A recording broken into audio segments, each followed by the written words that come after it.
Sejumlah wilayah di pedesaan di Kabupaten Nias masih terisolasi akibat ketiadaan pembangunan infrastruktur jalan secara memadai dari pemerintah. Sementara daerah itu menyimpan daerah potensi sumber daya alam yang penting untuk dikelola, termasuk kelancaran aktivitas pendidikan pada sekolah yang ada di pedalaman tersebut. Di antara wilayah pedesaan yang masih terisolasi, saat ini termasuk sejumlah dusun dalam Desa Lawo Hilimbaruzo, Kecamatan Idanogawo, belum terbangun akses infrastruktur jalan.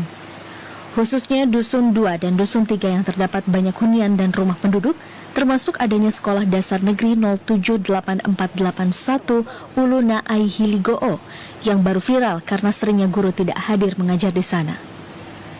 Berdasarkan penelusuran yang dilakukan tim TVRI, wilayah tersebut belum saling terhubung dengan akses jalan, melainkan menuju lokasi itu harus menelusuri sungai Naai atau beberapa ruas jalan alternatif yang masih berstatus jalan setapak.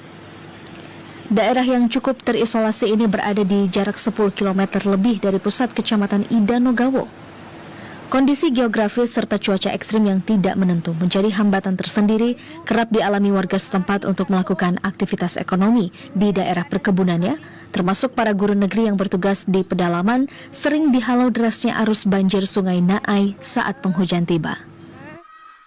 Yang sebenarnya yang kami harapkan dengan kalau misalnya terbangunnya akses jalan ini, ya itu adalah salah satu harapan daripada kami sebagai tenaga pendidik dan begitu juga dengan masyarakat di sini, sehingga proses belajarnya KBM dapat berjalan dengan lancar. Ya, memang ada alternatif jalan lain, tetapi sama saja resikonya pun kalau lewat di sana ada dua resikonya, yaitu motor kita dan kalau misalnya kita jatuh, ya bisa kita bahaya.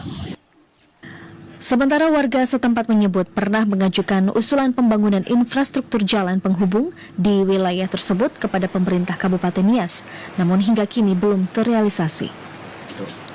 Padahal menurut Yulis Amaciciwaruwu, daerah itu sudah termasuk dalam daftar kabupaten kota prioritas percepatan penghapusan kemiskinan ekstrim tahun 2022-2024.